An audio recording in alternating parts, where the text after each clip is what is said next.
au chef d'État du Burkina Faso, du Mali et du Niger.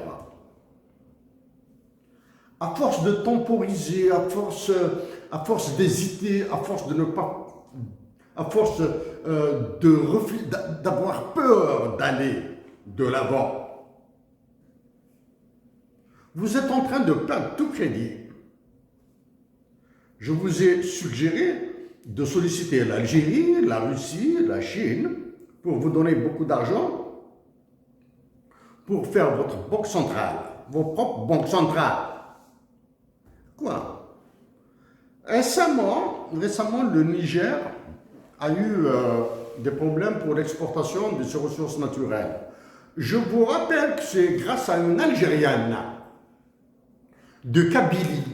Voilà, c'est une Algérienne de Kabylie que j'ai proposé en 2014, s'il vous plaît, avril 2014, la création d'un marché des ressources naturelles en Algérie, dans le sud de l'Algérie, au nord du Mali et au nord du Niger, c'est-à-dire dans ce triangle-là.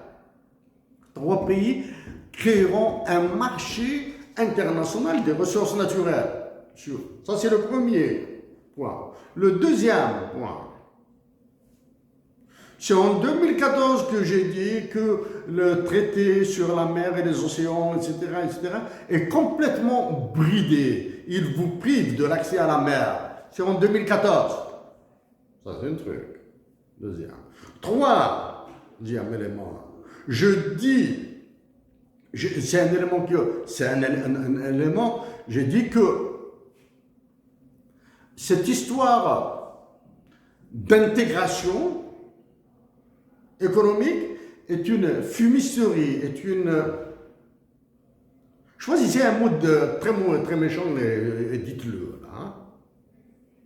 J'ai dit que la ZLECAf aussi est une initiative criminelle. D'accord? La ZLECAf, la zone de libre-échange continentale africaine, est une initiative internationale criminelle. Ces histoires de l'agenda 2030 et l'agenda 2063 en Afrique, c'est l'agenda des États-Unis d'Amérique et il n'est pas. Vous êtes incapable, vous avez déjà oublié ce qui s'est passé hier. Comment voulez-vous imaginer ce qui va se produire demain? Ce qui s'est passé hier, vous l'avez déjà oublié. D'accord? Donc, les pays les plus méchants pour l'Afrique, il y a l'Algérie, le Sénégal, la Côte d'Ivoire, le Tchad. J'accorde énormément de circonstances atténuantes au Burkina Faso, au Mali et au Niger.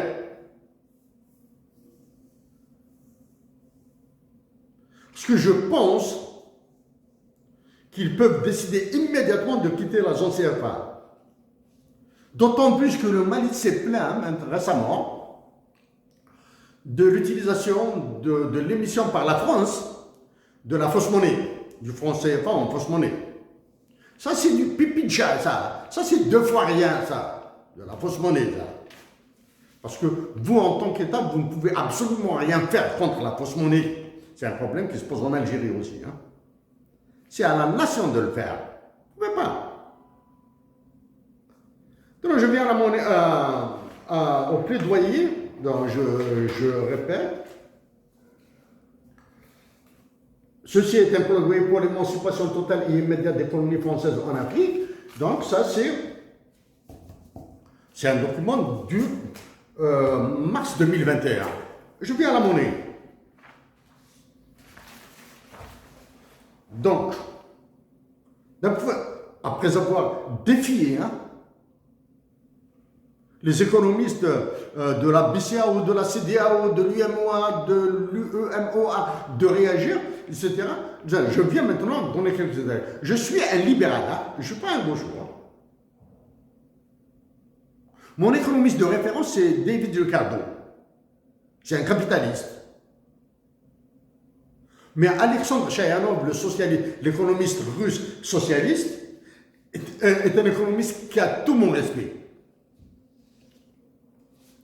En 2014, donc, 2014 et 2015, j'avais proposé une initiative internationale Brina pour toute l'Afrique du Nord, que je viens de relancer, et j'ai proposé une monnaie ancrée sur l'air et la terre. Non pas sur ces histoires d'uranium, d'or ou de zinc ou de plomb, etc. Hein, ou de tantal, hein, sur l'air et la terre. Ça, c'est en 2014. Si je l'ai fait, c'est grâce toujours à une Algérienne.